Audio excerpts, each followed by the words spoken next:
So yun, lalabas tayo guys. Hanap tayo ng convenience store to buy something and siguro mag-withdraw na rin. So kailangan natin ng isang patong pa. Panis ka gar. Outfitan mo gar. Outfit check. Yan, lupit ko niyan gar. Ano gar? Putang ina, layering ka. Puta, pares tayo ah. Puta, pares tayo ah. Palis na naman kayo gar. Saan na kayo gar? Dito na kami gar oh. Family Mart. Mas una, medyo ano sa atin. So guys, ito yung mga ready food sa Family Mart. Parang sarap oh, parang tamago. Uy! Maraming bolo. Woo! Ay, hindi pala namin ito, Keke.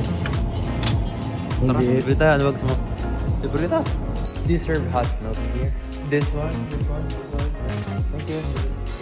Let's explore. Okay, ito. O yun, nakukuha hot ay no.